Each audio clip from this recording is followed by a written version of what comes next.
So, good evening, everyone. Erev Tov to all of you. We've been living through a really difficult month of June.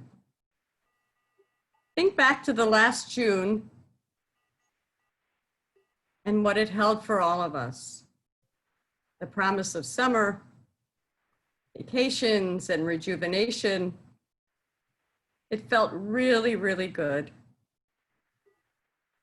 This month of June, we've been struggling with issues of our health and civil unrest, disturbing events that stretch our minds in disbelief and anger. But this month of June also marks the month of Gay Pride, something we can actually celebrate. And we wouldn't dare to end this month without marking its importance. Tonight, we are privileged to spend some time with Mark Friedman and Josh Scheinert. They will share parts of their lives, which will enlighten us and make us feel good. We need that tonight. And I'm so happy that you are here, all of you, to share with this wonderful couple and maybe get a glimpse of Asher Lev. There he is. Their beautiful son. How many months is he? 2. Oh, getting sleep? We try, yeah, we do. So Mark and Josh live in Toronto. And so I'm gonna ask each of you to share with us your backgrounds, where you were born, where you grew up, and where you went to college. Go for it. Hi, everyone. Thanks for joining us. Thanks to Temple Emanu-El and Cantor Novick for having us, and to Alice for organizing this. So my name's Josh Scheinert. I was born here in Toronto, raised in Toronto, and I went to a high school called CHAT, which stands for Community Hebrew Academy of Toronto, which is a large community Hebrew high school, Jewish high school in Toronto. And then I went on to McGill University in Montreal, then continued to law school here in Toronto, and I spent some time living abroad, but ultimately settled back here in Toronto. And I'm currently a lawyer working. I recently switched jobs, and I work with Canada's federal government at the Federal Refugee Board as a decision maker on refugee claims, but have been on hold, frankly, since my training ended in March because of COVID. Yeah, for all of us too. Mark? Yeah, so my name's Mark, and I grew up a few intersections away from Josh, but we didn't know each other until we were adults. And I was also born in Toronto. I'm from Toronto, went to University in Ottawa, then in England, and then back here again. So I'm also a lawyer. I'm a criminal prosecutor. So we have a lot of boring case law to read him when he doesn't want to go to sleep. And that's about it. And this is Asher. He was born in Timmins, which is 8 hours north of Toronto. And we had a great ride home. The three of us and my father, we came back from Timmins 2 months ago. 2 months ago. Yeah. To the day. So, yeah. That must have been a terrifying ride. I remember, because both my kids are adopted, taking my daughter Abby home from Storm Lake, Iowa, and knowing very little about babies, but first getting her and then putting her in a car seat, which I knew nothing about, and bringing her back to the hotel. And I remember just holding her head the entire time because I didn't want anything to happen to her. So I kind of have been through that car ride. And we will confess that we learned after the fact that the headrests for the car seat were too high, and we hadn't lowered them all the way down, but we've since rectified that, and he seems to have new parents. Yeah. You know, And we're forever grateful to the Super 8 because that's where we stayed. Yeah. You actually stayed in a hotel? Yeah. So they had God. good cleaning policies during COVID, and so everything was safe, and we used it while we stayed in Timmins, and then on our ride home, stayed somewhere else, and then. So you didn't put him in a drawer in the hotel? No. We had a little bassinet for him. Yeah. Great. Mhm. So, a question, and by the way, you'll all be able to ask questions. You shared with me that you as teenagers both knew you were gay. What was it like in Canada? What was it like? And do you think it was any different growing up in the United States? Was Canada a different place at the time that you were growing up? Yeah, I'll start with that. It's certainly a completely different time than it was 20 years ago. And it seems like things for each generation of gay people, the environment completely has changed and new. 20 years before me was just even before the AIDS crisis, no sense of legal equality for any gay individual. In fact, during the AIDS crisis, a lot of stigma attached to it. When I was in high school, this was before in Canada we achieved legal equality. You couldn't fire someone for being gay. Until I was end of high school, we couldn't marry.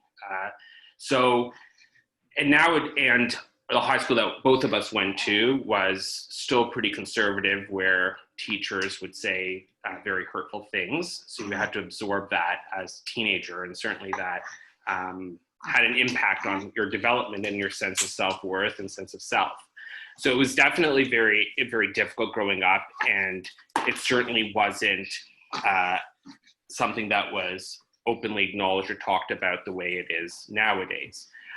Contrast that to today, when around the corner from where we live, there's a public school that every single June puts out their pride flag. And that's pretty much across the board at different public schools in Ontario, which is the province that we're from, where it's celebrated, not just acknowledged, but celebrated. And certainly even at the high school that we went to, it was quite an experience to come back. I think we were invited to come back 5 years ago to address their gay pride club, which they called their Kesha Club. So just to give you a sense of how that institution in itself has changed. So from being kind of outcast to being just kind of our experience where we were no longer outcast, but not treated equally, to a point now where we're celebrated. I think really it demonstrates the transformation of gay rights over the course of the past 40 years. Yeah, and I would just add, from a cultural standpoint, I think, growing up when we did a lot, as legal equalities between Canada and the US started to diverge, one thing that still stayed the same, and where I think we've still been influenced by the US, has been culturally. So, when I was growing up in high school, there was very gay visibility in media and entertainment and stuff. Like, I still remember, I don't know why, I don't think I ever watched the Ellen sitcom, but I guess I knew there was an episode where she was coming out and I watched it. So, I still remember that as being a very big moment. And so, but those markers were few and far in between. And from what I gather, any cultural advancements came from American media. Yeah, it's interesting. We talked last night about the fact that I went to New York University in 1970, and a couple of years before that was Stonewall, and gay rights was still very subversive, and it was just really, really difficult, not only in the late 70s or late 60s, but also in the 50s. And can you reflect at all? Do you know much about the culture, let's say in the 1950s and 60s in Canada? Were people being arrested for being gay? Yeah, so that was the case in the 50s. Certainly, there were underground societies. In Canada, there was a famous in the 1980s in Toronto. There was this famous police raid on gay institutions to arrest people for lewd behavior. But before that, I mean, in terms of if we're looking at American and Canadian gay rights as they progressed, they kind of progressed very symbiotically at the same time. So while Stonewall in 1969 was really the emergence of the gay rights movement as we know it today, in Canada in 1968 we legalized homosexuality, so it's no longer a crime. Up to that point, it was a crime. And that changed a lot of other sexual mores around that same time as it pertained to abortion and divorce. It all happened at the same period. So it was kind of, you can't just view it in isolation, you have to view it more broadly in society's transformation at the time. And then gay rights kind of moved very much the same way as they did in the US, obviously on a smaller scale because we're 1/10 of the population, but the same type of activism. It really became in the early 2000s when things, late mid-90s, early 2000s, when we kind of see this noticeable change between the US and Canada. Canada, in the mid-90s, it became illegal to fire someone for being gay. The Supreme Court ruled on that. That's really interesting because was it last week or the week before? Last week, yeah. The Supreme Court ruled that just a week ago or 2 weeks ago. Exactly. So in Canada, what was, I believe, if memory serves from law school, unanimous decision in 96, it would have been. In 2020 in the United States, it's still a controversial decision about whether you can fire someone for being gay. Right. And it was 6-3. You know, for us, our Supreme Court, which those of us who are liberals, we were very discouraged about the composition of our Supreme Court, and yet they actually were able to approve, Right. which was amazing. It just was amazing. Way too late, but we never thought, given the composition of the court, that this would actually happen. So it gives us a lot of hope for the future for other issues as well. Yeah. And just to round the point, in terms of marriage equality, as of 2005, it was legal to become married in Canada, where that development only occurred in the US 2014. 2014, later than that. Yeah. 2015? Yeah. So 10 years later. So growing up, but it also dovetails with our experiences growing up, because we're part of a generation where all our adult lives, the only thing we've known is that we're equal before the law, and given the same opportunities as anyone else. And society has changed, and our environment has changed along with it completely.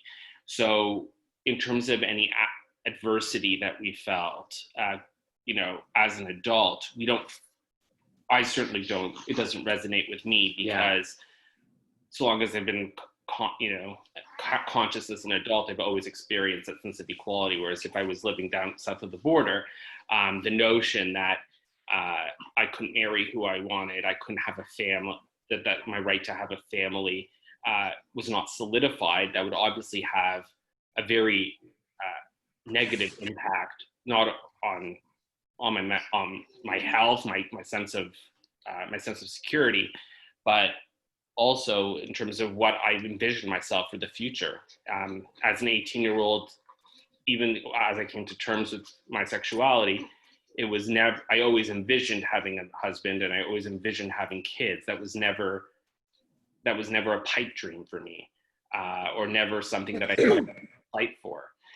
Whereas if I was just born instead of Toronto, just in Buffalo, those things I wouldn't take for granted, as I do today. Mm-hmm. For sure.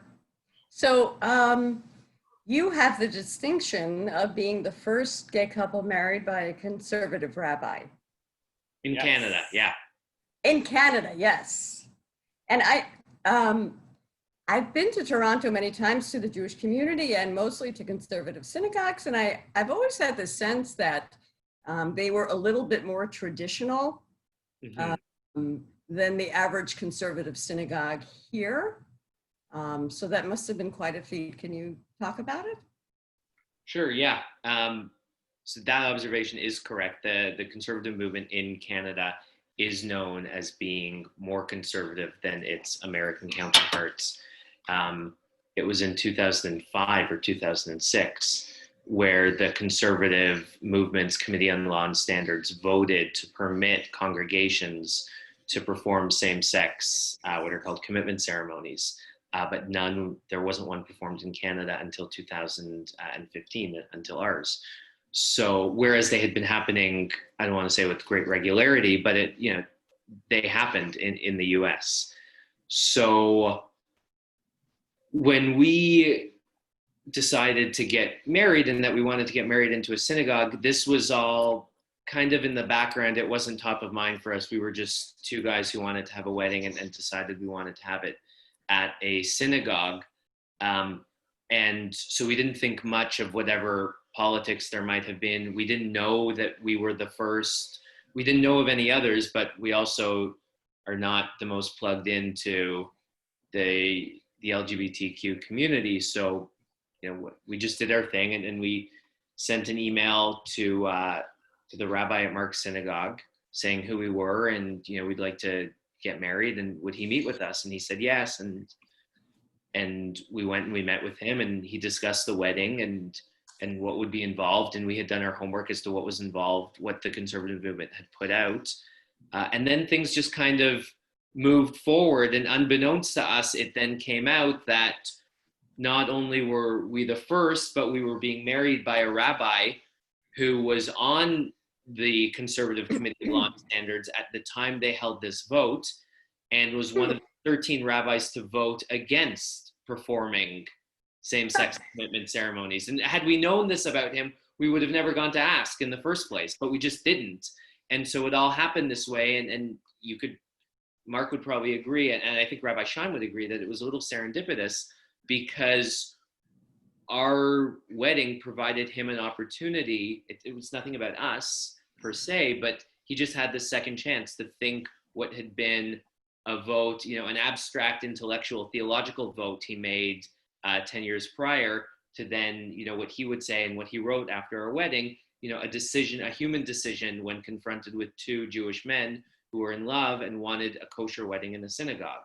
He says, what could I have said but yes? So in that sense, for two people who thought we were just going to have, a regular, quiet, under the table wedding, it was kind of nice to get to, help bring parts of the community along. And what we discovered was not hostility, was not anger or criticism of the shul, really. There was an element of curiosity, but a lot of people were just like, yeah, this is great. I'm glad they're doing it. Obviously having a kosher wedding, we were involved with kosher caterers and kosher wedding vendors, and everyone was terrific. We still get anniversary emails from our Orthodox kosher caterer. Oh, that's really nice. Yeah. And the tablecloth ladies in Scheinert had a hoot with us. They loved us. Yeah. Yeah. Yeah. So it was a very heartening experience. I think in many senses it showed the best of the community, and that there's a lot of warmth and love there. And you just, I think, have to have the courage to grapple with, some theological questions, but for the most part, it's turning out okay. And I should add that we got married at Mark's synagogue, and we did not get married at my synagogue at the time. They weren't doing that, but we did have an aufruf at my synagogue with the full support of the rabbi, and the synagogue recently voted on performing same-sex marriages. So Wow. it's not just one synagogue, but things are progressing in Canada. So I just wanted to ask you, and by the way, you were all able to ask questions at a certain point, but I'm full of questions. What is it about the two of you that do you think that led the rabbi who married you to make the decision that he was comfortable with? I don't know if I have an answer to that. I think Apart what Josh said, Yeah. that I think when presented with two people who are very committed to their Judaism and very committed to having a Jewish family, And a Jewish simcha. And a Jewish simcha, Yeah. you have two options. If you stay with, if your mind isn't open and you stick by what has always happened and what has always been, then you risk shunning these two individuals and them not returning, which is what would have happened. Yeah. I mean, there are other venues, other places, other communities where we would be included and we would feel like full equal members of the community. But if you do embrace us and perform this marriage, then there's so much to gain. You now have two people. Now you've included two people in your community. Your community is now larger, and I think when presented with two people who were committed to those values, the choices became pretty obvious about what he wanted, what he thought Judaism stand for, and what he thought the future of the religion and the conservative movement would benefit from. For those who are interested, after our wedding, the rabbi wrote a piece in the foreword where he reconciled his previous position with his decision to perform the wedding in the first place, and also thoughts after performing the wedding. About how he viewed it as one of the more important, really one of the more holier parts of his career. He called it a spiritual highlight of his career. Yeah, so which I thought, I was flattered, but certainly that wasn't the goal. Yeah. But it was nice that we had that impact and that he felt that way about performing the ceremonies from someone who was previously against it. So, and I encourage people, it's a beautiful piece, so I encourage people to check it out. It's by Rabbi. Do you remember what the date of that is? We can send it, Cantor Novik, we can send it to you, and then if for people who've signed up, if you wanted to share. And just one thing, I guess to end on is because of, how... Oh, don't end yet. Don't end yet. No, end the point on. Because of how everything played out, it also created a bond and, forever, a special affinity between Mark and I and Rabbi Shimon. And when Asher came along, so for those who know, or for those who don't know, that in Judaism, notwithstanding whatever genetic makeup there is, the Jewish or not question of a newborn is about the woman who gives birth to the child. And Asher was born to a non-Jewish surrogate, so Asher is in the process of being converted. His first part, he's obviously very bored by that. Yeah, his first part was, we can't get him to study. His first part was the conversion bris, and then he'll go to the mikvah. But as part of that, it's not just the moil that performs the bris. There's a beit din that has to oversee it, and the portion also. The Shem Shamayim, absolutely. Yeah. And so we asked Rabbi Shimon, and Rabbi Shimon has been overseeing the beit din for Asher's conversion, because we said you were there and you stood up for the start of our family, and we want you to be there as it continues to grow. And he wrote that he was very honored, and we were honored to have him. So, can you stop giving me chills? It's just unbelievable. It's a beautiful story. It really is. I took my kids, both of them, to mikvah, and you will see, because as I said before, they're both adopted, and it is a transformative experience. Mm-hmm. It just is. The water's really warm, so not very. It's really warm. Especially after all the babies are in it. Yeah, oh God. But it is a beautiful experience, and we'll be in touch anyway, but I look forward, hearing about that event, because it really is very, very special.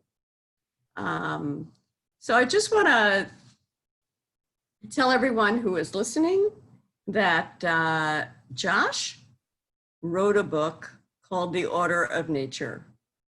And it's a beautiful, beautiful story about the love between an American who comes to do a kind of internship before he goes to teacher's college, who meets a young Gambian, or as they call it, the Gambia, a Gambian man, and they fall in love. And it's a beautiful but tragic story. I won't tell everything because I think you should read it and I think you would enjoy it. So Josh, you spent some time in Africa. Can you talk about it and what inspired you to write the book and what it's... Yeah, sure. So I, in 2010, I guess 2 years or a year or so after finishing law school, moved to teach law at the University of the Gambia, which is a small country in West Africa. And it is illegal to be gay in the Gambia, as it is in now, actually, as of yesterday, one less country. So it's 68 or 69, because as of yesterday, the country of Gabon in Africa decriminalized homosexuality, which is an unexpected victory. But there are, so let's call it over 65 countries in the world that criminalize same-sex consensual activity between men. Most often it's between men. And those... What about women as well? Women, so women get caught up in it, but if we're being truthful, the targets are really men and trans individuals. Lesbians are victims of real brutality, especially in Eastern Europe these days and in parts of East Africa. But a lot of the laws and the vitriol really took shape around gay men. And I guess as LGBTQ visibility has increased in these countries, lesbians have become a part of that. I don't want to diminish in any way. Of course. That lesbians have to go through, because you couldn't really be a same-sex couple in any of these countries. So, but the laws themselves, as they're worded, are generally about men. Anyway, so I moved to Gambia. Mark and I were already together. So a great place for a gay man in a committed relationship to move to. But so I moved in the closet. I went with one other Canadian lawyer. He knew I was gay. And by the end of my time there, about 5 other, all foreigners knew I was gay. But no one else in the country. It would have jeopardized not only my job, but perhaps it would have made things uncomfortable for me to be there. And then when I got back, I involved myself in a whole number of LGBT rights projects, did some writing, op-ed magazines. Mark and I together actually participated in an international LGBT rights project that run out of a Canadian university, which was very exciting. And a lot of this was focused on legal equality, which we were talking about before. But one thing I always thought was missing from aspects of the conversation was the human side. I thought, when you talk about rights, it's this very, it can be an academic discussion. And oftentimes people would say when you're talking about gay rights in Africa, oh, well, it's going to take time. We're just doing it here. Let's keep in mind that this is a couple years before gay marriage is legal in the United States. And so that, we're just getting it here. It'll take a bit of time for them to get it too. And they're just dealing with women's rights now. So the gays will come next and have to wait. And I thought to myself, well, while that might be true, in the meantime, it's still pretty awful to be in the LGBTQ population in some of these countries. And so I wanted to challenge people in the West to see the real cost of what it meant to be a gay person in these countries. But the second reason why I wanted to write the book was because of the lack of visibility in the gay population. Especially, the Gambia is the one I know most. I'd been to other places where homosexuality was criminal. But at least in the Gambia, because of the lack of visibility, most people don't know a gay person because no one's willing to be open. There were no gays, lesbians, or trans people who I knew, and still from keeping in touch that I know of today, open in the Gambia. And so what I wanted to do was make it harder for people to hold on to their prejudices in the abstract, because I find that the humanization, much like the story with Rabbi Shimon, it's easier to vote no when it's not in your face. And when we were sitting across from him, he said, sure, I'll marry you. But that hasn't been happening in Gambia. So I wanted to write a book where Gambians, who in my experience were tremendously warm, generous, kind, beautiful people, but when it came to this one issue, were awful, were terrible and cruel. And I wanted to throw that in their face. I wanted them to see the cost of what it meant to hold these prejudices, what that did to their brothers and sisters and sons and daughters and friends. And that's why I wrote this book. And so because of that dual purpose, there's a Western character and a Gambian character. So I wanted it to speak to both audiences. For me, what was interesting is that people in the Gambia all agreed with this policy and this law. Even the relationship between Andrew and his principal, Mr. Jala. Yeah. Which was a very warm relationship. He refused in the end to testify, on their behalf. Mm-hmm. And it seemed as if the sentiment among Gambians in general, which if I can ask the question, it's a cultural thing, that being gay is just morally wrong and there's no ifs, ands, or buts about it. It's just part of their culture. Mm-hmm.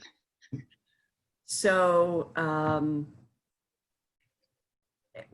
I won't say more about the book because honestly, I have to tell all of you that it's a really easy book to read. Josh wrote it beautifully. And you kind of know what's going to happen, but it's still the development of their relationship and those who were peering in on this relationship and those who supported them in this relationship. It comes to, well, I won't say anymore. I'm sorry, I can't. You have to read the book. But and as I said to Josh last night, it's the kind of book, being a big reader myself, I always have to get used to the styles of different writers. You can just jump into this book. It's such an easy read, and it's a beautiful love story. Thank you. But it is incredibly distressing. I'll come back for a book club. Yeah, that sounds like a great idea, actually. But there are, we hear of stories all over the world, in Malaysia and in all kinds of places, let alone Africa, in Eastern Europe, where being gay is a criminal offense. And being Jewish, our history as Jews being persecuted just simply because we were Jewish, not examining who we were or who we are, but just the fact that we are Jewish. There was no question, especially during the war, that, that was our death. So it rings true to me, this novel. The people lack the ability to examine the person, mm-hmm. as opposed to what your label is. And I think that's such a universal theme. And it can be about gays in Gambia. It can be about Jews in Eastern Europe, or right. Yeah, or Muslims in parts of China. Yeah. Absolutely. Oh. So I just have one last question, and if you would all like to ask some questions, I'm going to unmute everybody in a second, but I know that Toronto is a very liberal place. Canadians are of a different breed than Americans.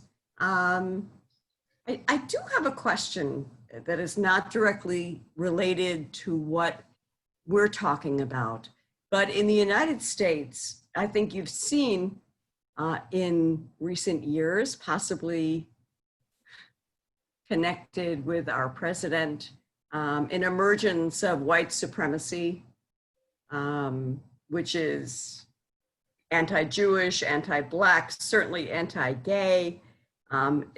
They have become quite a presence in our country. Do you have that in Canada? Did I shock you with? No. We're not naive to think that those elements of society don't exist. I do think, though, that, and to be frank, the two times that homophobic comments have ever been swirled at us, we've both lived in India at a time where it wasn't legal to be gay. Would hold hands on the street and no one would bat an eyelash. But somehow, when we held hands in Toronto once, we were cursed at. So you never know. I would say that it's certainly not something that we think about on a day-to-day basis or mindful of, or feel that it's a real and present contingent in Canadian society. Certainly, just by way of an example, 4 years ago, right at the heels of President Donald Trump's victory, there was the Conservative Party of Canada was having a leadership contest where they were one of the candidates out of the dozen or so that were vying for the leadership, tried to build on the coattails of Trump's rhetoric, kind of this anti-immigration rhetoric, and appease elements of a base that are amenable to those types of homophobic, racist views. And not only wasn't she successful, I think she got like 4% of the vote. It was kicked off immediately and was kind of this big joke. And then that was that. And a similar party that emerged recently in the last election, they had one member of parliament, and then after this election was completely beaten out and is completely not a force at all. So it does exist, but certainly not political threat or something that we have to reconcile with, as I think in the United States, it obviously is very much ingrained or part of American political life. Yeah, I just quickly, I think whatever exists here, which would be real and concerning, is thankfully still marginalized, and that our politicians have done a very good job at signaling that they won't tolerate that type of rhetoric or that type of hate in their parties, and that people who might hold those views don't feel what we as Canadians see in the States, maybe a sense of entitlement or empowerment to raise their voices the way that at least what we see is happening south of the border. Wow. It's really, as I'm sure you have observed, and extraordinarily disturbing, which, as I mentioned at the very beginning of this program, we've had such incredible events in the last few weeks with protests and unjust murders of Black people. And it's so funny to me. I think there is, I have to tell you that for 2 years, I was in Europe for many months while I was studying. And I always said I was Canadian if somebody asked me, because I didn't want people to think negatively about me. Right. In fact, I had a backpack that had a Canadian maple leaf on it. And I figured I was much safer than the average American, and very often embarrassed by the average American I encountered in Europe. There seems to be a qualitative difference. Even though we share borders, a qualitative difference in attitude towards human beings, and a greater sense of freedom, that, I can't quite explain, but crossing over to the border in Canada, you feel very differently about what life is like there. Mm. And I think that we have an incredible amount to learn from Canadian society. Of course, that won't happen until, God willing, next January, but Thank you for those. We will accept your kind words on behalf of the entire country. So I'm going to open it up to anybody. And if you're muted and you want to ask a question, just unmute yourself and begin asking questions. Hannah, you've got to have a question somewhere. Okay. Actually, I typed in the comment in the chat that you talked about the rabbi that had initially voted against marriage equality in the conservative movement, and I said that going from the abstract concept to knowing people in the flesh makes a difference. I know for me, like telling my story, and my son is gay, that people when it gets a face on it, people change their minds because now they realize it's not just some strange concept. But I was curious about did the rabbi ever tell you why he voted no in the first place? No, we never had that discussion. Okay.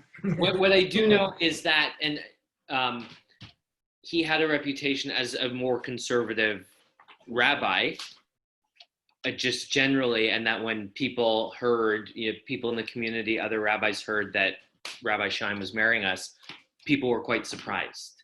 So he had a reputation, it take the Canadian conservative movement as being more conservative as a whole than the American movement. Rabbi Shimon had a reputation as one of the more conservative of Canada's conservative rabbis. So, but we never discussed the issue with him. Because they often that people have a personal relationship that changes their view. I mean, we know a lot of conservatives in this country who, once their kid comes out, changes because it becomes personal, and and a lot of the myths surrounding the LGBTQ community are busted. Right. So I just thought maybe he had a personal reason, or he just evolved. Maybe he just evolved. I think, I mean, what I always said to people is our desire to have a Jewish wedding in a synagogue helped, but, it was 10 years after the fact. We gave him an opportunity to, just by being there, to reflect, and, and we also didn't give him much time to think about it. We sent him an email, we want to get married, can we meet? Said, come in, we had a meeting, and that was it. So it was, here's a member of my congregation in love, wants to get married. Let's do it. Cool. Yeah. Mazel tov. Thank you. You think because he felt a strong personal connection that he had to rethink what he was thinking and what he had written in his previous decision. Perhaps, played a role. I just would like to congratulate you and say how lucky you are that you got together at this time. Go back to 1997 when my oldest daughter and her significant other at that time, Louise, came to us and said, we'd like a religious ceremony. And we approached Rabbi Kroloff, who said, was the rabbi at our synagogue here, who said, well, let me think about it, because this was not even done in the Reform movement in 1997. And he thought about it, and he decided he would be the first Reform rabbi to do a commitment ceremony, which was a tremendous step. Kantonovic brought the klezmer music for the affair. They were married in our backyard. And it was really quite we a did- step and for they Rabbi had- we had an Kroloff, who was Oprah with very the synagogue. liberal to offer to do this. And now look how you've come, a synagogue wedding, how far you've come. And it's wonderful to, and that's only 23 years. So Well, it's and really, that's also, I mean, that's a testament. Sorry, I'm not good with names. To Rabbi, what was his name? Osler? Kroloff. Kroloff. Kroloff. But what happened to us? It's also a testament to Rabbi Kroloff because, and this is also what Rabbi Shimon says. Everything that happens is able to happen because someone before took a stand and did the right thing. So notwithstanding it's the reform movement and that it was the states, it's all these pieces have come together so that people like Mark and I and Asher and your daughter and Hannah, your son, can have the lives that we can have today. So everything fits. By the way, Rabbi Kroloff, who was the rabbi for 36 years in our synagogue, is really one of the great Reform rabbis who bridges the centuries between the 20th and 21st century in terms of groundbreaking. We're all so incredibly lucky. I had the great fortune of working with him for 17 years, and he is an amazing man, but also very central in helping to create groundbreaking things. He was one of the first rabbis many years ago to do intermarriage, which is an essential tool for us at this point. And and I remember, Jackie, the Ufruf that we did in the sanctuary, and people were just they were so happy that something like this happened. They just were. And he created the atmosphere. My daughter is gay, and as you will, and created such an incredible air of acceptance in our synagogue that whomever people wanted to be. And of course, it carried through the years after he retired. And as I said to you guys last night, you guys are so special. I just can't believe how special you are. Promise me we'll always be friends. Now we are Hannah, who is here. We've spoken about doing meetings or workshops or creating some kind of atmosphere we have teenagers in our synagogue who are gender fluid. And we want so badly for them to understand that this is a home for them. But we also want their parents to be more well-informed so their parents can get comfortable. And I've been a member, I don't know, I guess there's PFLAG in Canada. Yep. You know, PFLAG, yeah, so I've been a member of PFLAG for 20 years or something like that. And past president of my chapter, and I'm still involved. So I would be happy to lead a PFLAG meeting or that type of meeting in our temple. And I have actually, with the gender fluid kids, I have some good connections to people with transgender kids. So I think it's important for the parents to get well informed and so that our kids can feel safe and vice versa. Yeah. Yeah, we're really lucky to have Hannah with us. Great. We just are. Anybody else have any questions? Yeah, I have a question actually. So Steve. yeah, okay. How did your rabbi get any grief from the rest of the congregation, or the rest of the congregation actually support the rabbis marrying the two of you?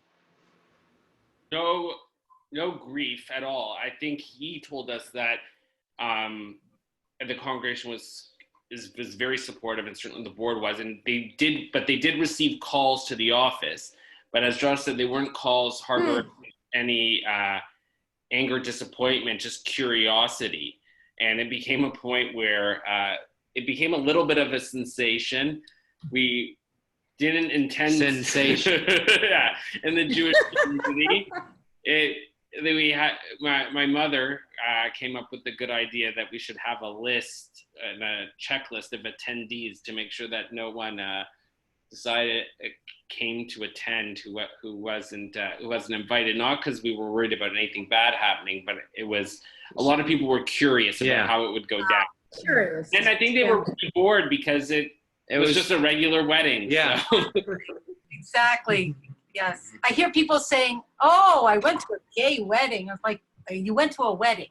Yeah, exactly. I mean, it's like there wasn't anything to. Okay. Yeah. Yep. Well, Amy and Paul, who are on, went to my daughter's wedding, and it was just a wedding, right? Even after we broke the glass, instead of Simon Tov Mazel Tov, they played It's Raining Men. But besides, Get out. Are you serious? Oh, no. Okay. yeah, That's so funny. yeah. But no, Anybody?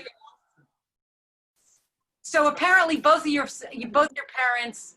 I don't know if you have grandparents, family members. People often come to PFLAG meetings and they worry so much about what are the grandparents going to say. And often the grandparents are the coolest people. You know, they live long enough and they like, yeah, whatever. You know, they're not as scary as you think they're. People listen a lot about good.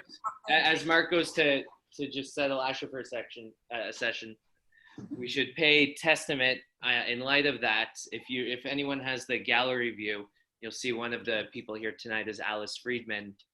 That's Mark's grandmother. Oh, Thank you.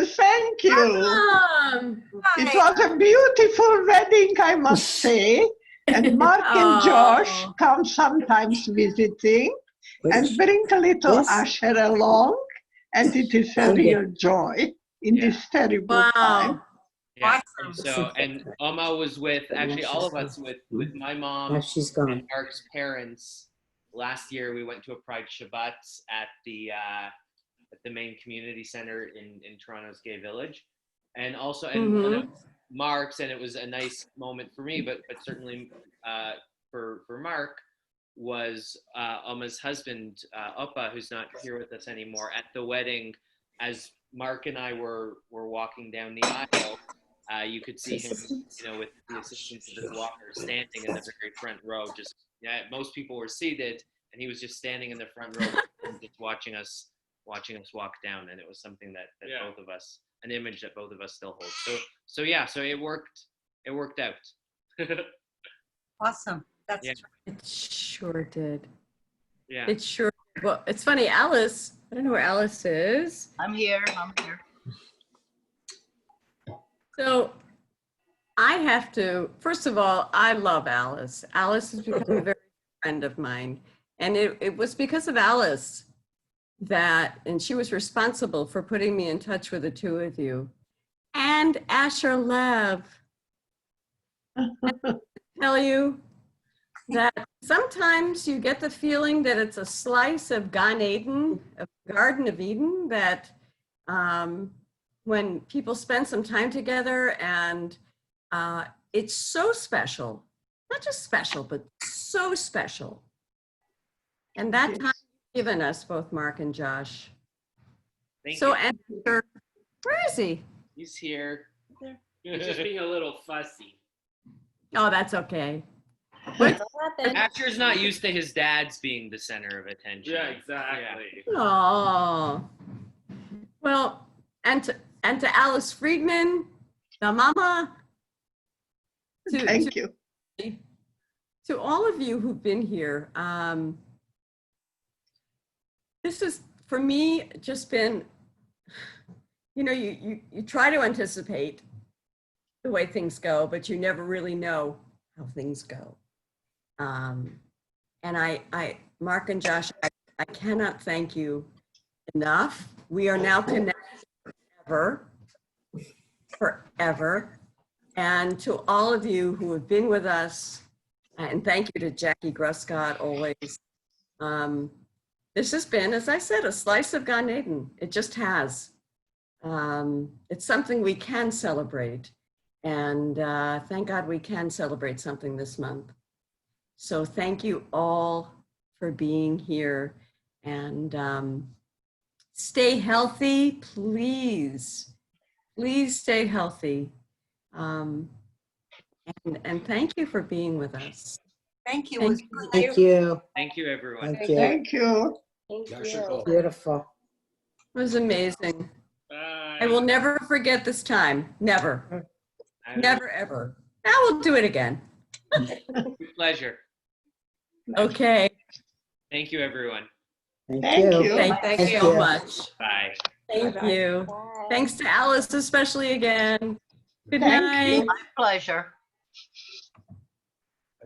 Bye, everybody. Bye. Bye. Bye, Jackie. I couldn't see anybody. Yeah, here are people with these. Hi, Starush.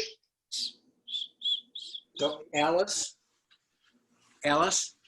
do you have to go to a lot of these Zoom casts to see your grandson?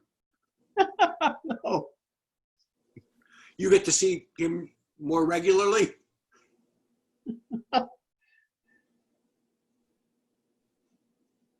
Great grandson.